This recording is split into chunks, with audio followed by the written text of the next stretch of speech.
Jaya Radha Madhava Kunja Bihari.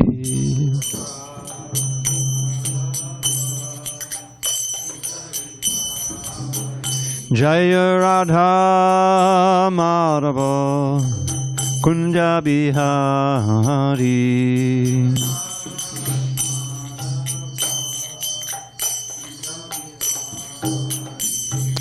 Gopi Janavallabha Girivardhari.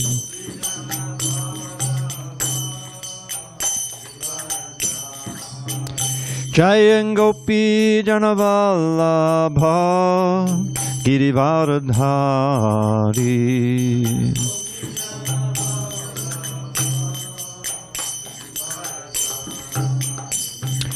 Yashodanandana Bhajana Ranjana.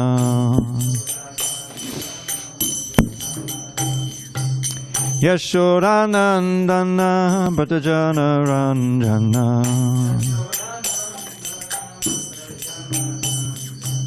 Jamuna Tira Vanachari.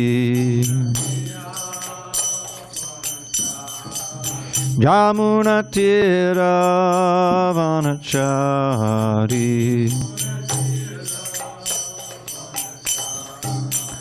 Jaya Radha Madhava Kunja Bihari.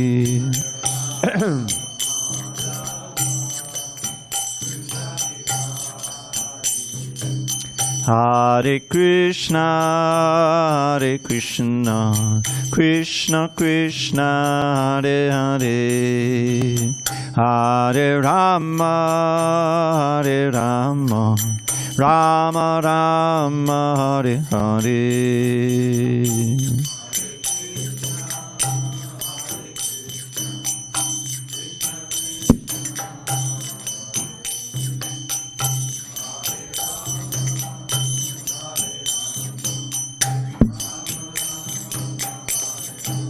Hare Krishna, Hare Krishna, Krishna Krishna, Hare Hare, Hare Rama, Hare Rama, Rama Rama, Hare Hare.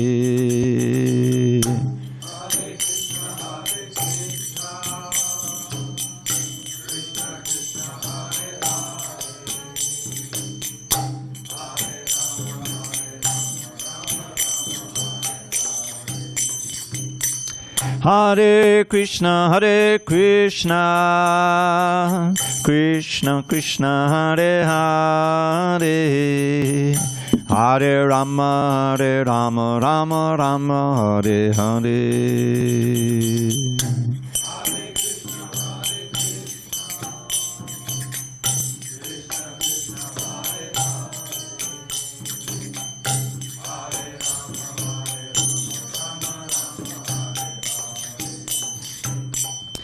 Jaya Radha Madhava Kunja Bihari.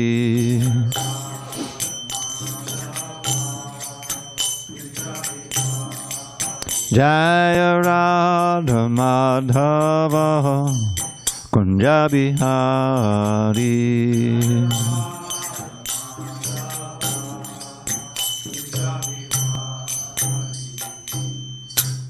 Jai Mr. Pad Paramahamsa Purvajaka Ashtotar to the Sri Srimad Divine Grace Srila A.C. Bhaktivedanta Swami Prabhupada Ki Jai.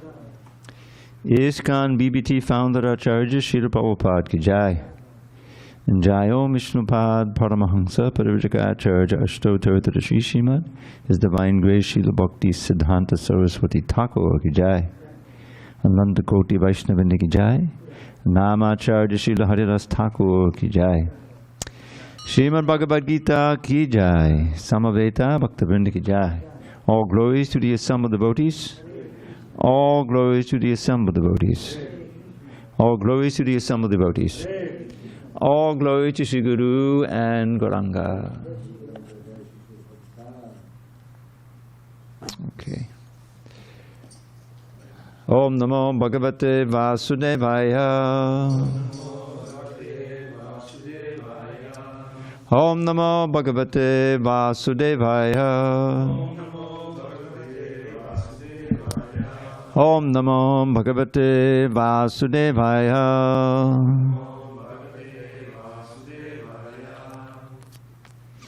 Okay. On this 27th day of November 2023 in San Diego, we're reading from Srimad Bhagavad Gita as it is, translation and commentary by His Divine Grace A.C. Bhaktivedanta Swami Prabhupada. And we're continuing with Chapter 3, Karma Yoga, text 18 on page 156. But I have a little interlude. This song, Jai Radha Madhava. Now the last line is Yamuna Tira Vanachari. The normal pronunciation you find for the Yamuna River is Yamuna, Yamuna River. But here it says Yamuna. The first day is long, the last day is short. And the reason is because it's, Tira means the bank, Vana means the forest, Chari means he's enjoying on the banks, in the forest and the banks of the Yamuna. So when it's of the Yamuna, it becomes Yamuna. So that's why I say Yamuna Tira. So next time we sing it, if you'd all sing that, it would be a very rare occurrence, because everyone's always saying Yamuna Tira. Just a note. Okay. So, text 18. Naiva tasya kutenarto na kuteneha Kṛṣṇa na chasya sarvabhuteshu kaścid artha vipāṣayah naiva tasya kutenarto na kuteneha Kṛṣṇa na chasya sarvabhuteshu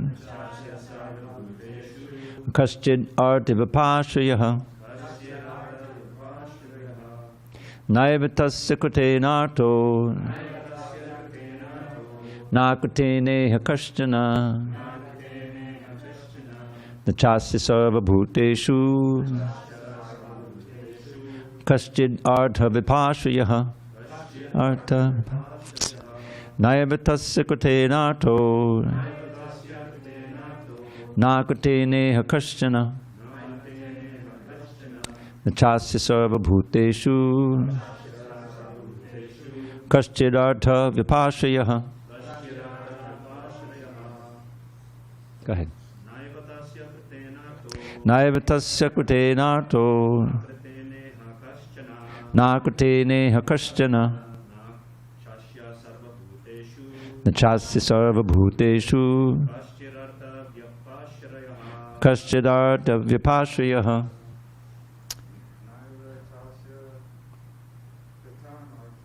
Naiva tasya kutenarto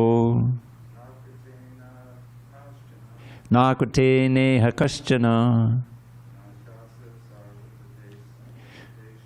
na chasya sarvabhuteshu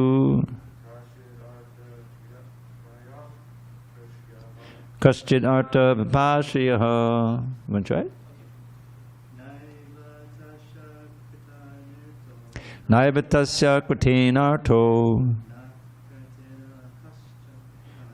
na kuteneha Kṛṣṇa na chasya sarvabhuteshu kaścid artha vipāṣayah. Vaishnavis. Naiva tasya kutenarto na kuteneha Kṛṣṇa na chasya sarvabhuteshu kaścid artha vipāṣayah.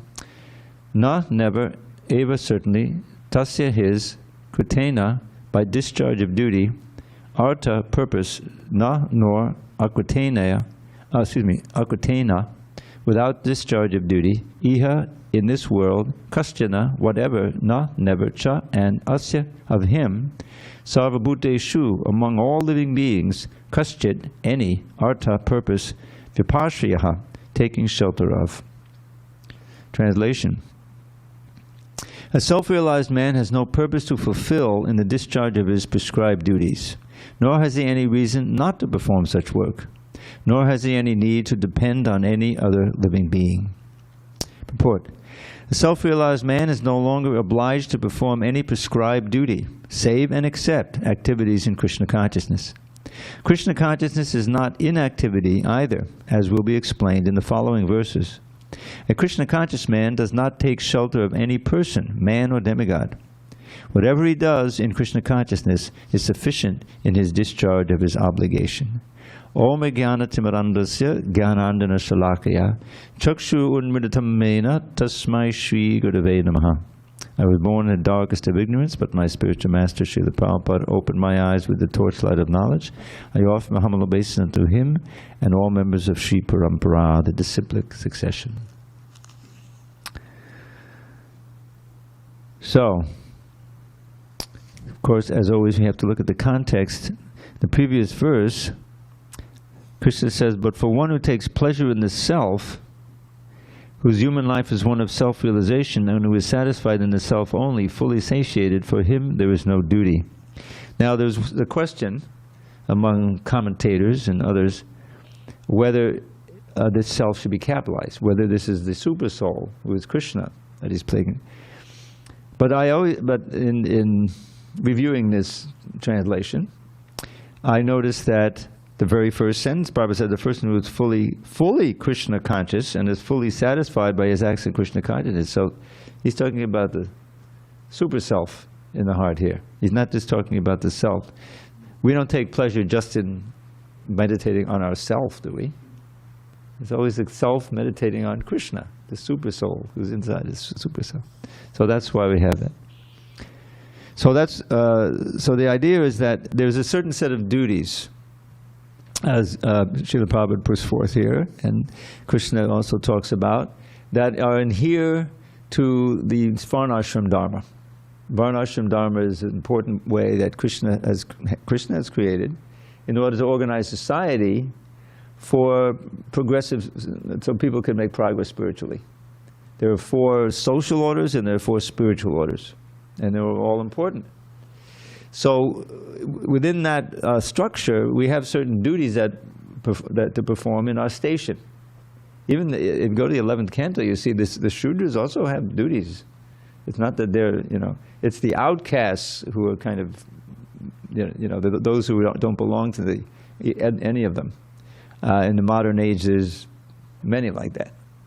So, but as soon as you enter into this system of 4 orders and 4 ashrams, then there are duties for each one. For instance, the Brahmins. The Brahmins are supposed to not have to, spend their time starting a business or anything like that. Their general occupations is teachers, as astrology. That's another thing that they do. They can learn Ayurveda and also be consulted on medical things.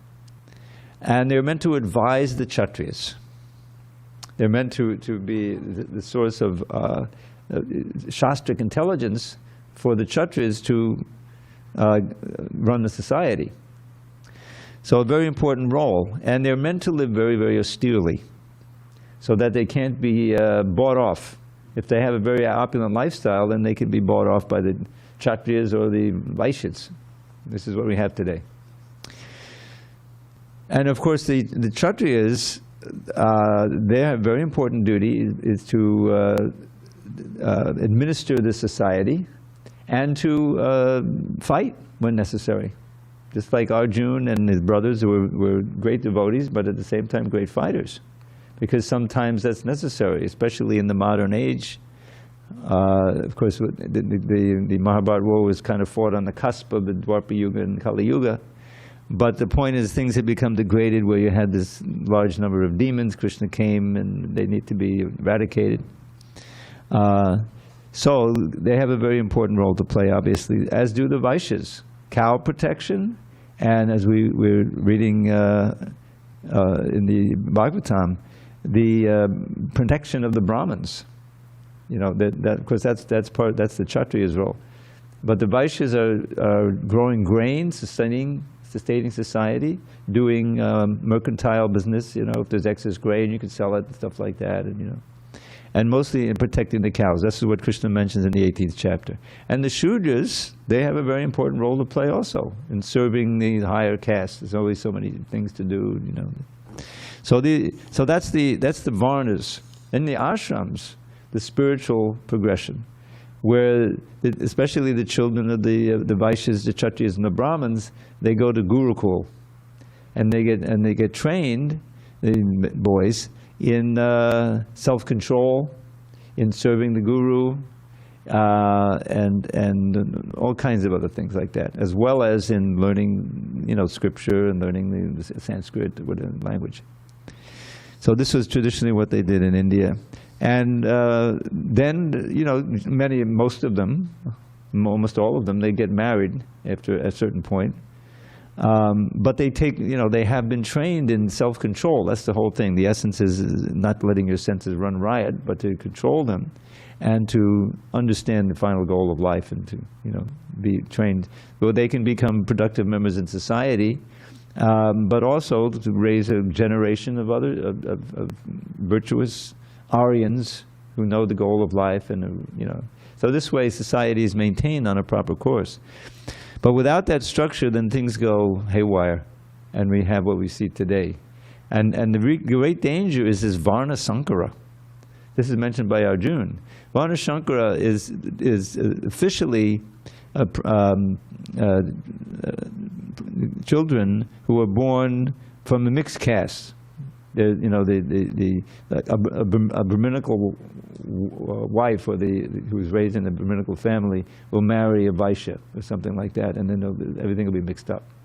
But Varna Sankara in general means population that are just a burden on society. You know, that they may be thieves, they may be cheaters, they may be layabouts, you know, lazy. They're not trained to have a sense of responsibility and working.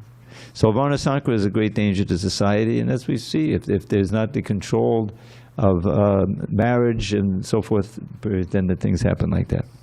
So, but Krishna is here speaking about the need for sacrifice. The whole theme is that built around text 9, which was Yagyartat kamanonyata lokoyam kamabandhana tadatam kamakonteya mukta sangha samatra. Is that everything you do is meant to be in this mode of sacrifice. Sacrifice for the, and Prabhupada, you know, he explains right at the beginning that the word yagya also means Vishnu. So the sacrifice is for Vishnu. It's not just that you're sacrificing for the state or for your even family or things like that. You're sacrificing for Vishnu, meaning that you're recognizing the authority of the Lord and that you're giving over as much of the fruit of your work to the worship of the Lord as possible, you know. So that's here also.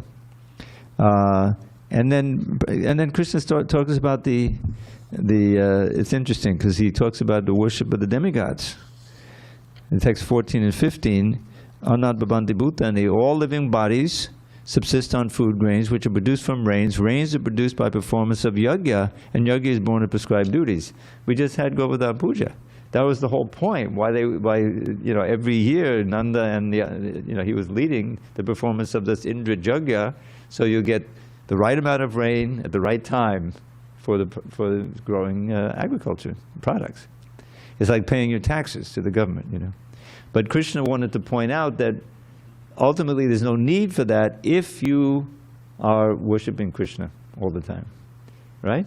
Because he's in charge of the demigods. The demigods can't do anything without Krishna's sanction. Indra, as is often his wont, you know, flew off the handle and was very, very offended. He didn't recognize that this Krishna little boy there was his master, and so he sent these devastating rains. But Krishna stole his pride by just, you know, foiling him with not even the right hand, but the left hand, pinky, holding up that big hill, protecting everyone. So the point there, the ultimate point is you don't need to worship any demigods if you're worshiping Krishna. Yatatamo natatado mula nashecharena chipyanti tatskanda bhujo bhishaka pranopahara chayatendriyanam tataiva sarvahanamachideja. The last line says, tataiva sarvahanam. Sarva means all, demigods are worshipped.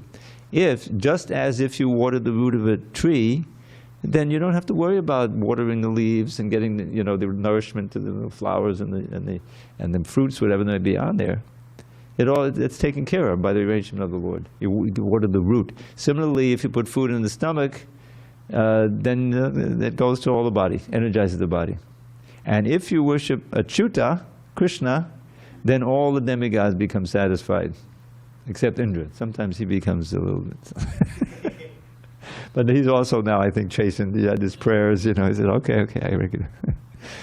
But the point is that we don't have to worry about worshiping the demigods. Remember the offenses to the holy name?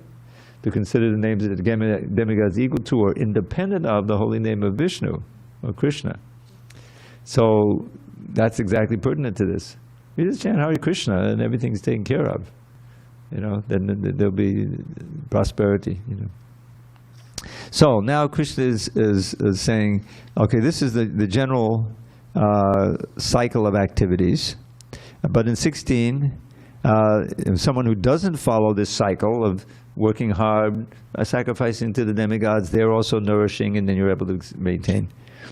And then this is a nice line to remember if you're to remember. Agayo indriyaramo mogang partasajivati. That's text 16, line 2. You see that? Which means, agayur means a lifetime of sin, which is if you're simply concerned with indriya arama, sense gratification, pleasing the senses. Mogam, you live uselessly or fruitlessly. What is it? Uselessly. Someone who's simply dedicated to making money and enjoying the senses is wasting the precious human form of life. That's the point.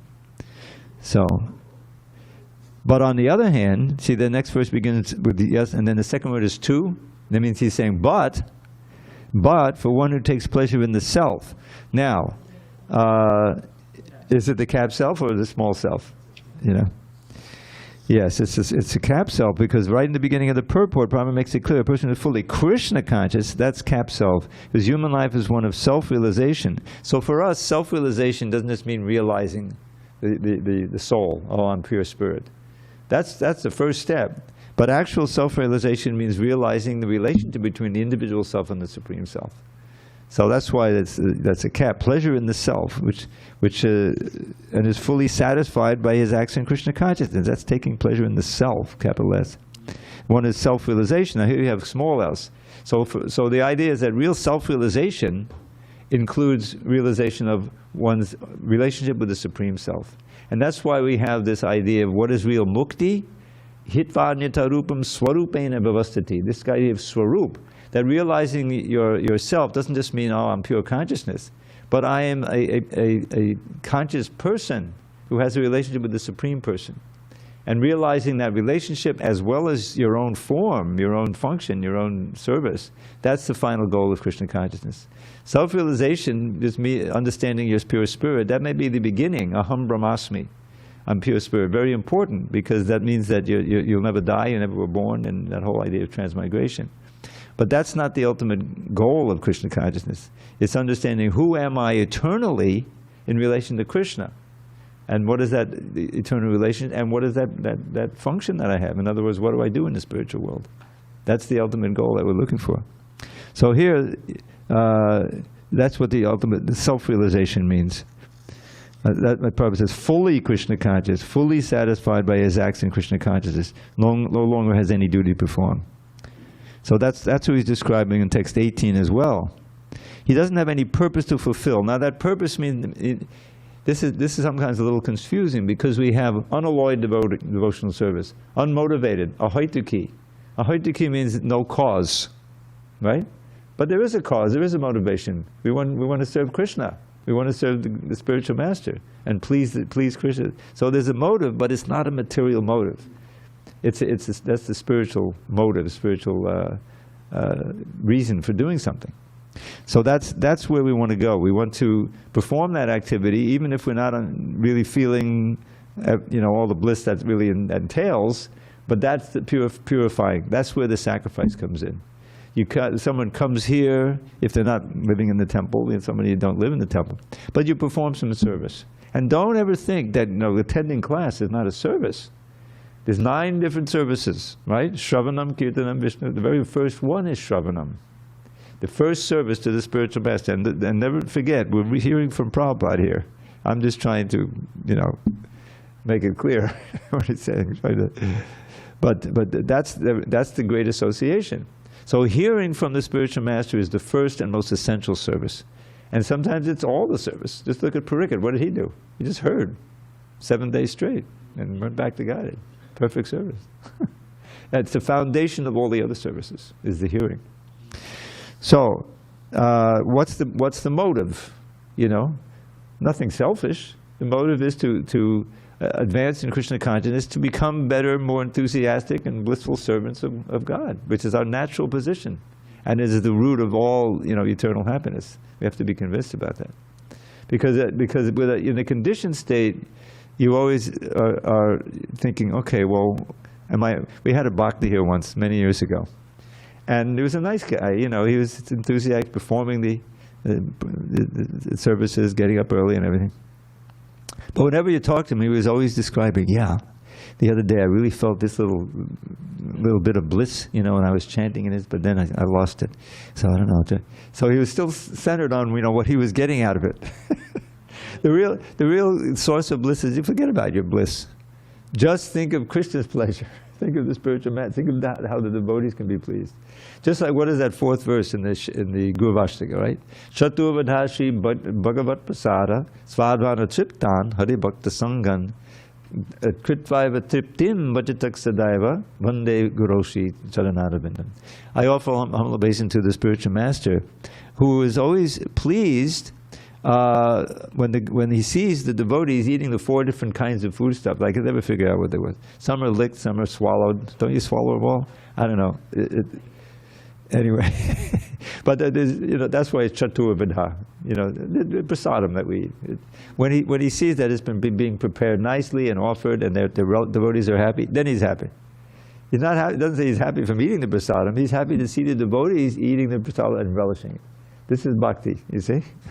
I remember these days I can't, my schedule doesn't allow me to really stay too long into, when they start serving out the feast on Sunday. I generally have to go back home and get to bed and prepare for the evening. But I used to love to serve out prasadam. Bhajji Narayan Swami, before he had his, for years and years I was here, and he would always love serving out the prasadam. Because then you can relish everybody's feast, right?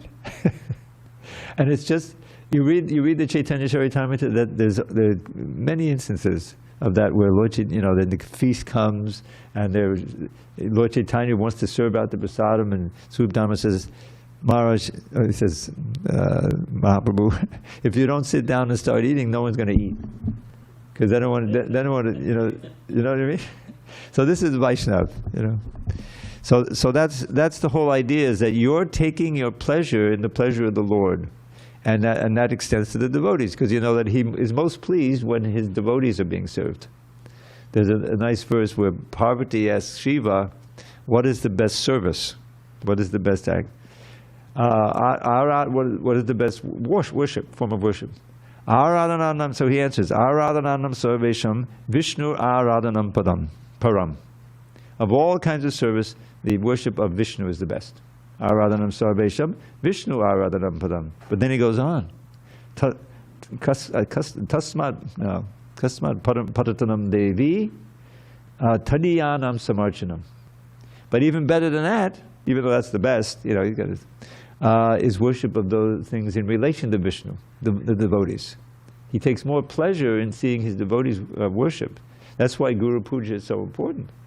At one point, Prabhupada said it's the most important of all of these things in the morning. Yeah. Because there's when we worship the spiritual master before the deity, And so he sees that, because that's ultimately what pleases Krishna most. You know, as you're seeing, and what is the how do you worship the spiritual master? Well, you worship him directly, but he's really pleased when he sees you worshiping the Lord and serving the Lord. You see, that's his whole life, and in that way, everyone is pleased by everyone else being worshipped, the exalted souls. You know, so that's bhakti. It's reverse to what we usually do. You know, the demons worship me. If you're not, you're out. You know, kick you out. I demand one thing: loyalty. So whatever I do, you know, you tell me it's right, and then you'll be on my side. This is like the demons are like that. We have our own examples. So it makes your skin crawl to think that, you know, because that's the big demons we read about. That's what they want. You know, they have their own minions and they have their own armies and they have their own, but they're all going wherever the demons go, which is not to, you know, it's the other place. So. Back to our verse at hand.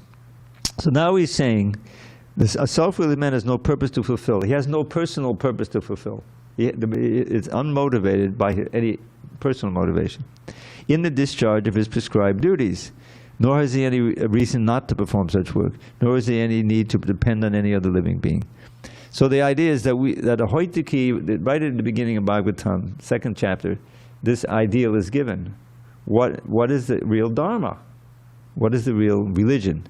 And there's a famous verse, Savai sang paro dharmo, yato bhaktir hokshaje. Ahoitukya pratayata yayama supersedidi.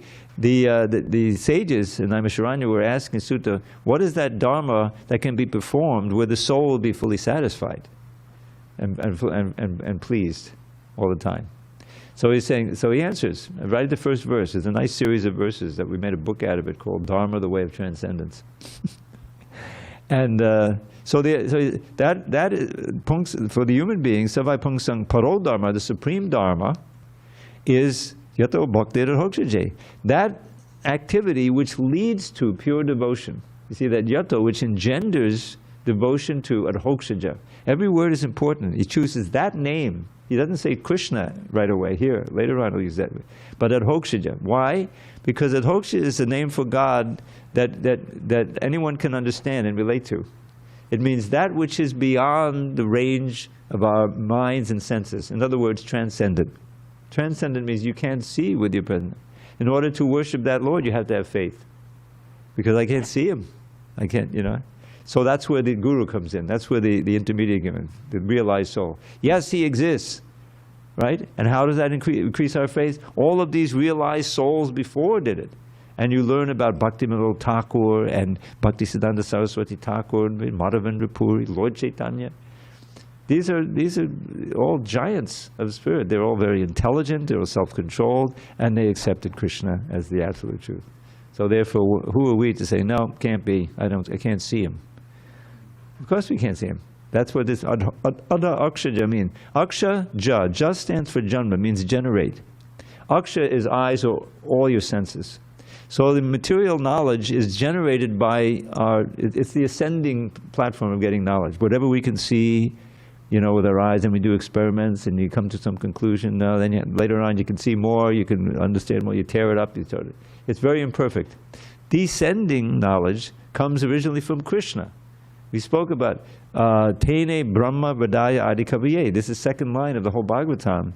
He says he enlightened Brahma, the first being in this world, in his heart with transcendental knowledge. There were no blackboards, there's no books, there's no nothing. It's just, you know, that's all he had. So, but he was fully enlightened. And then Brahma had the knowledge to begin creating, and especially to teach Narada Muni, something like that, you know. So it's all transcendental. It's beyond the range of the material senses, but that doesn't mean it doesn't exist. And when we have faith that, yes, you know, I know how imperfect my senses are and all these mistakes I make, but I have faith because I have faith in Srila Prabhupada and the whole process and, you know, Lord Chaitanya and all the followers. So I'm going to chant this mantra, you know, on the faith. And as soon as you start chanting seriously, you start getting results. It's so powerful, no matter where you're coming from. So that's what he's turning to. A self-realized person has no purpose, material motive to fulfill in the discharge of his prescribed duties in bhakti, nor has he any reason not to perform such work, nor any need to depend on any other living being. So he's moving, getting toward the point of describing devotional service. And in the purports, Prabhupada will always bring it home to that, as he does here. Whatever he does in Krishna consciousness is sufficient in the discharge of his obligation. So that's why, I'll be honest with you, this is coming up. This is the question I was looking at. And we can turn to it, we all have books. 6, you go to the 6, that's the chapter about Ashtanga Yoga, right? Dhyana Yoga. And then there are 2 verses that describe the perfection of Dhyana Yoga. 4 verses. 20 to 23 on page 275. All right? In the stage of perfection called trance or samadhi, one's mind is completely restrained from material mental activities. Of course, this is a very advanced state that he's described how you can get there before. Restrained from material mental activities by practice of yoga, meditative yoga. This perfection is characterized by one's ability to see the self, capital self. You see that? I made that capital self. It was small s. And I'll explain why in a minute. To see the self by the pure mind and relish and rejoice in the self. In that joyous state, one is situated in boundless transcendental happiness, realized through transcendental senses. Established thus, one never departs from the truth, and upon gaining this, he thinks there's no greater gain. Being situated in such a position, one is never shaken, even in the midst of the greatest difficulty. This indeed is actual freedom from all miseries from arising from material contact. Now, one of the reasons I changed that is if you go into the purport, right in the first paragraph, what do you find? Second sentence. By practice of yoga, one becomes gradually detached from material concepts. This is the primary characteristic of the yoga principle. Sorry, third sentence. And after this, one becomes situated in trance or samadhi, which means that the yogi realizes the supersoul through transcendental mind and intelligence without any of the misgivings of identifying the small s self with the super self. If we left it as small s self, then we would be engendering misgivings of confusing this. Anyway, this is so I have to now write a little essay to justify this to the ERP. ERP is our editorial review panel. They're reviewing all my work now. I have to justify it. So anyway, now back to our text 18. A self-realized man or person has no purpose to fulfill. So he's describing one in Krishna consciousness. Prabhupada's always bringing it back to Krishna consciousness here. That's the idea. All right, any discussion on this verse, or we'll go on? Go ahead. Yeah, I just had a few questions. Thank you for the class. You're always so eloquent, Prabhu. So you mentioned teachers belonging to the Brahminical class, and I thought that teachers as well as counselors were part of the administrative class or the Kshatriya class. No. So can you just clarify that? So counselors specifically. Well, I'm not sure what you mean by counselors. It's not that none of the Kshatriyas they have. They have to train young recruits up, and everything. So there's some of that going on, but the guidance.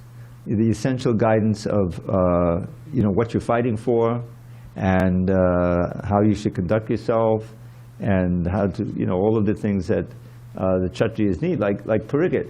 This I'm thinking of him because the ideal king, and he was pure Vaishnava, the descendant of the last descendant of the Pandavas, those who won the battle. He's the last descendant. So but. He did one mistake. How it happened, the whole thing.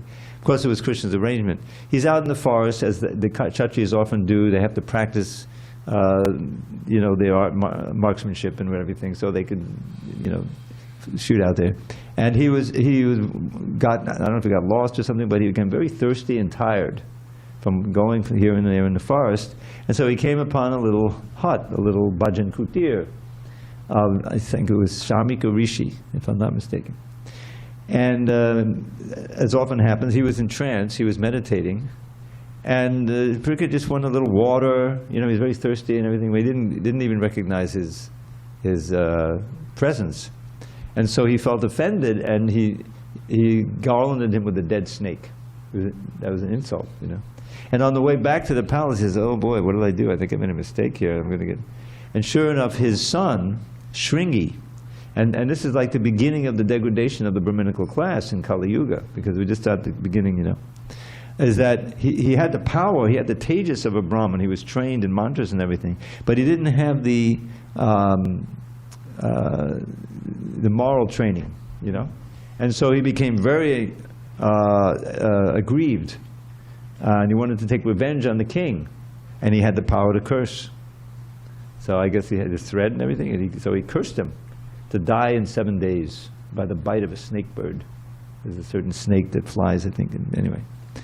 So that was a very powerful curse, and when Parikshit learned about it, you know, he had the option of counteracting it or getting Krishna to counteract it, but he accepted it. And instead, he just took off his worldly, you know, his kingly garments and minimal garments, sat down on the bank of the Ganges or the Yamuna, and waited there. And there, you know, there was already a conclave there of great saints from all over the universe. They came down. It wasn't just Earth, because they knew it was a very important event. Here's the king of the earth who's renouncing his kingdom for transcendence. And Shukadeva Goswami comes and he speaks the Bhagavatam in 7 days. And Parikshit just hears, you know, without eating, sleeping, or anything. He just listens. So that's an example of how the Brahminical class can become degraded, where they get the power, but they don't have the training and the moral training, and you know that yet. Okay. So yeah, I guess in the material world, like contemporary, one would associate, you know, counselors and teachers with the administrative class. You know, administrators. You know, that's how they're typically. What they're teaching. I mean, they can be very very learned in the military art, for instance. You know, they'll teach, you know, the young recruits all kinds of stuff. But when it comes to advising, well, should we fight this war or not? You know, like that, and all kinds of functions that the Brahmins can perform, the marriages and initiations, whatever, you know. So they have a tremendously important role to So when play. we're talking about counselors, like emotional intelligence counselors and stuff like this would be a Brahmin. Yeah. Okay. Yeah. And then I had another question. Worshipping, or you know, because I know that you mentioned worshiping demigods, but in the Shastra it says that we should, you know, offer respects to the demigods but not worship them. So I think there might be some people out in the world, you know, that have the misconception that this means that we should indeed worship them. Well, let me give you an example. Like we have the Shiva Ratri comes up every year, which I long thought was the appearance of Shiva, but it's not. It's his marriage, I think, to Durga. But it's an important night, the night of Shiva. So I'm not sure if we still do this anymore, but we would observe it here, you know, because Shiva is the greatest Vaishnava. He's, you know, but there's a way we would observe it. I'll tell you a little. I don't want to say pastime, but this happened. I used to do the evening arti, quite 2 or 3 nights a week, which is like this. It used to be 7 o'clock. Now I think it's 6 o'clock or 6:30. And we'd have devotees sing and everything, but this night it was Shiva Ratri. I'm doing the arti, and they have the Shiva Linga right here by the fountain, and they offered all kinds of things like for prasadam there. That's not right. That's not what you should do. Is that the Shiva, who is symbolized by the Shiva Lingam, you offer the prasadam to them, not the bhoga. You know, so I said, well, this isn't right, but I couldn't stop the arti. I'm busy on the altar. I said, next year I'm going to conduct this Shiva Ratri, and I did. And so I volunteered. Okay, I'm going to guide him. You know, so what we did, we read from the 4th canto, which is as a wonderful pastime where the Pachetas, the Pachetas are sent away to perform austerities to become qualified Prajapatis. And they meet Lord Shiva, and he teaches them the song. It's called the Song of Shiva. This is one of the first chapters I ever proofread. And it's a whole mantra, and it's, you know, he's worshipping the Chaturvyuha, Vasudeva, Sankarshan, Pradyumna, and everything. And there are verses near the end where he's just praying to Krishna to please get his darshan and everything. This is Lord Shiva. So we read that, and it made clear his position as a great devotee of Kṛṣṇa. And I don't know if we read any purpose, but you know, it says, well, we don't want to worship him separately for some material thing, because that's usually what Shiva is worshipped for. And so that's what I was afraid of, is that they were using this temple to have worship Shiva, on his own without his recognizing. Which would be an offense. So it was very clear. And then we had a kirtan, and there was one thing we used to sing on the street also. Hare Krishna, Krishna Krishna, Hare. Then Chaturmukha, and then Chaturmukha is Brahma, four heads. And he's singing Hare Krishna, and Panchamukha, at one point, something that five-faced Shiva is also singing Hare Krishna mantra. So that way we made it clear. And if you want to bring the Shiva Linga, fine. You put him on the side, and then you can offer he can get the first plate of prasadam, like that. It recognizes the proper hierarchy. So you don't get deviated, and you say, oh yeah, we're going to worship Shiva. And in that way we'll become wealthy, whatever. And then dangerous. Thank you for the Sure, clarification. Sure. And then I had you mentioned. So I wrote here: can we still fulfill our purpose in Krishna consciousness while serving in the mundane world, or should we Can you do what? Fulfill our dharma, fulfill our purpose in Krishna consciousness, while still serving in the platform of the material world? There's this, I'll relate to this concept, and I was a practitioner of Buddhism before, and they have the concept of, you're not supposed to work in a bar and serve intoxicants. Yeah. You're not supposed to do anything that violates those principles. Sure. Obviously, working in some kind of drug manufacturing, whether it's illicit drugs or not, and like a butcher shop and stuff like this. Sure. So in that regard, is it detrimental, or can we still, you know what I mean? How are we supposed to practice Krishna consciousness in the material world? Should we really just gravitate to serving the devotees in the temples, and working for when Prabhupada started the movement, that's pretty much what it was. But actually, it was so early that Prabhupada encouraged his devotees who had jobs to keep them, so that they could they could live in the temple and donate their paycheck, and this way starting up. Yeah, so that was when it was started.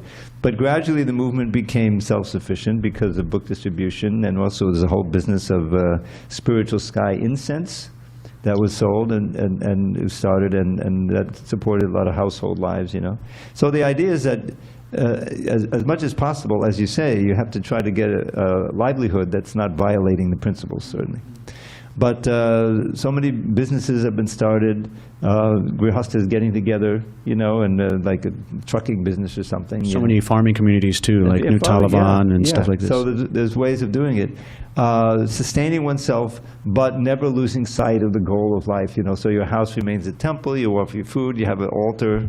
I've been in Alachua, there's so many householders. And you go in and they have their altar and they have some deities there, and according to their means, they're worshiping nicely, And here we have, wonderful families like Gorkeshwar and his family, just to see all the other kids coming and thriving in Krishna consciousness. So that was yes, it's difficult, but one can be a devotee and still have a karmi job, if you pick it carefully, and sustain one's Krishna consciousness as well. But one has to remember that the prime goal of life is to advance in Krishna consciousness, and if your job becomes untenable, then you have to get another job. So what I'm getting, or at least what I'm understanding is within myself, is that it's conducive to, at least, within one's means, to kind of gravitate to, if we can, working directly for the devotees and sustaining one of the communities. Okay. The more direct association you can have with devotees, and try to sustain yourself, the less risk you have of just being swept away by the modes, by the waves. Thank you. All right, I think we can do one more. Text 19. Tasmad asakta satatam karyam karma samachara asakto yachadan karma paramapnoti purushaha. Therefore, without being attached to the fruits of activities, one should act as a matter of duty, for by working without attachment one attains the supreme. Purport. The Supreme is the personality of Godhead for the devotees and liberation for the impersonalist. A person, therefore, acting for Krishna or in Krishna consciousness under proper guidance and without attachment to the result of the work is certainly making progress toward the supreme goal of life. Arjuna is told that he should fight in the battle of Kurukshetra for the interest of Krishna, because Krishna wanted him to fight. To be a good man or a non-violent man is a personal attachment, but to act on behalf of the Supreme is to act without attachment for the result. That is perfect action of the highest degree, recommended by the Supreme Personality of Godhead, Sri Krishna. Vedic rituals, like prescribed sacrifices, are performed for purification of impious activities that were performed in the field of sense gratification. But action in Krishna consciousness is transcendental to the reactions of good or evil work. A Krishna conscious person has no attachment for the result, but acts on behalf of Krishna alone. He engages in all kinds of activities, but is completely non-attached. So that brings up a nice shloka that I put into a poem once. Dehishti mangsarudirebi matam chajasra jaya sutarish sadama matam vimuncha pushyadisham jagadidam chanabhangatishtam vairagya raga rasago bhavabhakti nishtam.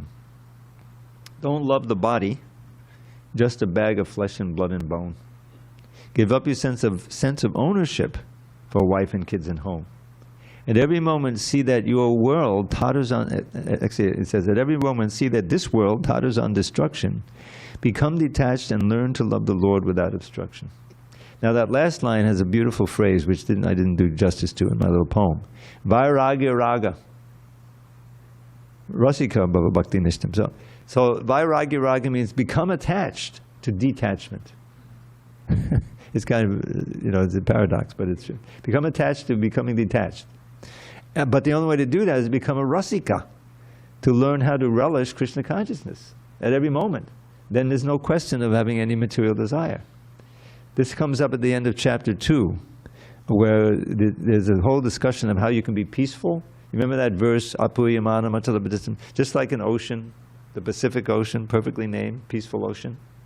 All these rivers are rushing in, right, all over the world, But the ocean remains calm because it's so vast.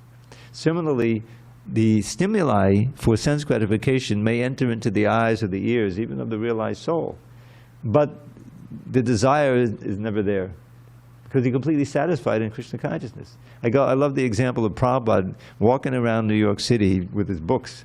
That's one of his means of sustenance. His little Bhagavatam books that he did, looking for bookstores that at least take them on consignment, like that. So he went up to Times Square. And Times Square at that time, all kinds of movie theaters with questionable movies, But Prabhupada was, maybe I'll check that one out. No, never, But just a tourist walking through, he said, "Oh, that looks like a nice movie. Let's go." So that's the whole idea: is that when you reach that stage where you're constantly relishing Krishna consciousness, there's no temptation. Like Haridas Thakur. Some prostitute comes in the middle of the night and does her thing, Hare Krishna. Just, no problem. You just sit there, listen, and I'm about to finish my rounds. He never finishes rounds. He never finishes rounds. Next morning, the sun comes up, and the sun is up already, and she leaves. But eventually, she got so purified, she became a great devotee. And we had to do some editing here, because it says, Haridas Thakur was similarly allured by Maya Devi. Actually, there's two instances where the prostitute comes in, and Maya herself comes to try to allure Haridas, but she can't. That's how powerful he was. But he wasn't allured. He wasn't allured. He wasn't tempted. Those words mean that there's some attraction, but you're able to, especially tempted. Oh yeah, I was tempted, but it means you didn't do it. But he wasn't tempted. He didn't have the slightest bit of desire to, His only desire for staying there was, he can deliver this lady. So he told a white lie. I'm about to finish my rounds. Just sit and listen. 3 or 4 hours later, the sun comes up. It happened several times, and then by that time she realized, oh, this is such a great saint. She surrendered. She becomes very famous. I think there's a painting of her with her shaved head and everything, Jenny, but I don't want to. So that's the getting the higher taste. The more that you can remember Krishna constantly and being in doing a duty for Krishna, the less that Maya really can tempt you. That your previous life, who cares about that anymore? So that's the power of the Hare Krishna mantra and the Hare Krishna movement. Is that Prabhupada would remark, just see, here's all these former hippies. He would use that word, but always that they're making the hippies into happies. He liked that several times. But he said, yes, they were dirty and unkempt, sleeping on the street. But now they're like dancing peacocks, and they're enjoying, and it's true. Huh? Yes, yeah. All right, so it's getting late. So I shared one poem with you, so we'll adjourn for tonight, and we'll have our little kirtan. Hare Krishna. Glories to Srila Prabhupada. And we'll begin on text 20. Next time.